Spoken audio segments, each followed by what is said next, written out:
이번 시간에는 여과 현상에 대해서 공부를 해보려고 합니다.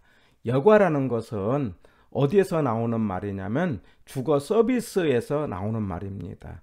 우리가 아파트라는 것을 두 가지 목적으로 생각을 하죠. 하나는 거주 목적과 하나는 투자 목적. 그런데 여과는 거주 목적에서 나오는 용어입니다. 우리가 아파트에서 거주한다는 것은 주거 서비스를 받는 거다, 이렇게 생각을 해주세요. 그런데 주거 서비스를 받는데 어떻게 서비스를 받느냐? 시장의 원리로 주거 서비스를 받는다. 그러면 여기서 시장의 원리라는 건 뭐냐면 소득에 맞게 자기에 맞는 주택을 소비하는 것을 시장의 원리라고 합니다. 이 말을 다르게 이야기를 하면은 고가주택은 고소득자가 저가주택은 저소득자가 사는 것을 시장의 원리라고 합니다. 소득에 맞게 사는 거죠. 자, 이걸 시장의 원리라고 하는데, 근데 여기에 만약에 소득이 없는 사람이 거주하는 지역을 불량주택이라고 이야기를 해요. 그러면 지문에 불량주택이 생기는 이유는 무엇입니까? 라고 묻는다면은, 이거는 불량주택은 소득이 없는 사람이 거주하기 때문에 시장의 실패가 아니고 시장의 결과다. 소득에 맞게 살다 보니 불량주택에 산다, 이렇게 문제를 풀어갑니다. 물론 다른 설명도 있겠지만 우리가 경제적인 원리로 문제를 풀어갈 때는 불량주택은 시장의 결과다. 소득에 맞게 사는 과정에서 자연스럽게 나타나는 현상이다, 이렇게 이해를 합니다. 이래서 소득에 맞게 살게 되는데, 문제는 이 고가주택이 언제나 고가로 있지는 않다는 거죠. 시간이 지나면은 집이 낡아져서 고가가 저가로 바뀐다는 거죠. 그러면 처음에 고가주택에 살던 사람이 집에 만족이 있지 않기 때문에 다른 곳으로 이사를 가면서 거기에 사는 사람들이 변화가 생기는데, 이걸 하향여과라고 한다. 그래서 하향여과는 고가가 저가로 바뀌는 과정에서 사람이 바뀌는 현상, 거기에 대해서 상향여과는 반대가 되겠죠. 저가가 고가로 되는 과정에서 사람이 바뀔 때를 상향여과라고 한다. 우리가 여과를 이해할 때는 사람을 중심으로 보는 것이 아니라 주택을 중심으로 판단을 하는 겁니다. 예전에 옛날에 힘들었을 때 형제간들이 많으면 옷은 가만히 있으면서 사람이 바뀌는 것처럼 집은 가만히 있는데, 단지 집이 이제 고가에서 저가로 변할 때 사람이 바뀌는 현상, 고가에서 저가로 바뀔 때 사람이 바뀌는 것은 하향여과, 반대로 저가에서 고가로, 이건 재건축 재개발 될 때 나타나는 현상이죠. 사람이 바뀔 때를 상향여과, 이렇게 이해를 하시면 되는 겁니다. 자, 그런데 여과는 기본이 하향여과다, 이렇게 이해를 합니다. 자, 이러면서 여과 현상을 통해서 사람이 거주를 하는 과정에 자연스럽게 저가 주거 지역과 고가 주거 지역이 분리되는 현상을 주거분리다, 이렇게 이야기를 합니다. 다시요. 주거분리라는 것은 고가 주거 지역과 저가 주거 지역이 서로 떨어져서 사는 것을 말하는데, 이거는 같은 동네 인근 지역에도 서로 이제 있을 뿐만 아니라 도시 전체적으로도, 서울을 놓고 보더라도 부자들이 사는 동네가 있지 않습니까? 그래서 도시 전체적으로도 생긴다, 이렇게 기억을 하면서, 이거는 자연스럽게 나타나는 현상이에요. 시장의 원리로 생깁니다. 왜 그러느냐? 저가 주거지역은 집값이 떨어지죠. 이걸 부의 외부 효과라고 합니다. 그러니까 사람들이 안 가려고 하겠죠. 그런데 고가 주거지역은 집값이 올라가죠.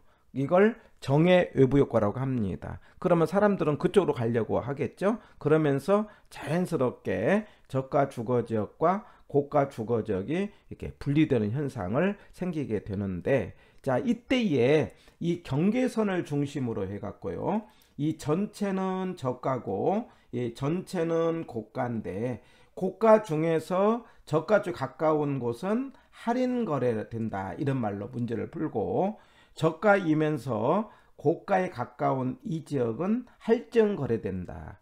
그러니까 전체적으로는 저가지만은 저가 입장에서 고가에 가까우면은 집값이 좀 좋아지는 할증. 네.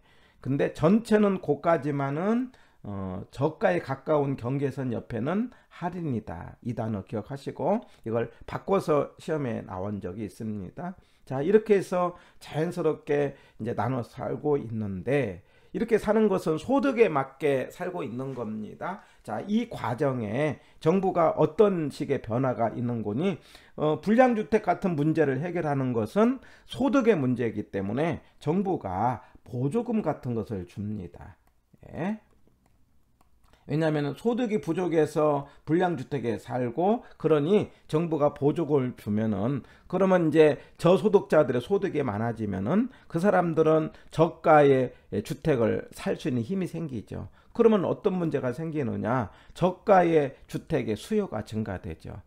저가의 수요가 증가되면은 저가의 가격이 올라가고 저가의 초과이윤이 생기게 되고, 그러면 저가의 공급이 이제 필요하게 됩니다. 자, 근데 이 공급이, 저가의 공급은 어디서 만들어지느냐? 이 저가 주택을 갈 데가 없으니까 바로 이 할증 지역에, 이 할인 지역이죠. 이 할인 지역, 원래는 고가인데 이 고가의 할인 지역에 이제 들어가서 살 수밖에 없어요. 이걸 우리가 침입이라고 합니다. 그래서 이 새로운 지역에 들어간 침입이라고 하는데, 그 침입이 이루어진다. 그러면 새로 들어간 사람과 원래 있던 사람과 같이 사는 걸 그 다음에는 경쟁이라고 합니다. 경쟁. 그러다가 계속적으로 저소득자가 들어오게 되면은 이 할인 지역이 뭘로 변해가는 거니? 그 저가 지역으로 변해가죠. 이걸 우리가 계승이라고 해요. 계승이라고 합니다. 그래서 이 할인 지역은 원래는 고가였는데 이게 뭘로 변한가는 거냐? 저가로 변하게 되는 거죠. 그래서 원래 넓게는 할인 지역은 고가 아니었습니까? 고가가 저가로 변하게 되는 것을 뭐라고 하는 거니? 하향여과다. 이렇게 이야기를 합니다. 그래서 우리 저가의 수요가 증가되는데, 이 문제는 저가의 주택의 수요의 증가는 저소득자에 대한 소득의 증가, 이거는 정부의 보조금 같은 걸로 소득의 증가로 수요가 증가되고, 저가의 주택이 필요할 때 고가의 할인 지역에 들어가서 고가의 할인 지역이 나중에 저가로 변하면서 하향여과로 충당이 된다. 여기서 시험 문제 중요한 것은요, 저가의 수요의 증가는 왜 수요의 증가됩니까? 보조금으로 하향여과로 충당된다. 이 패턴 대단히 중요합니다.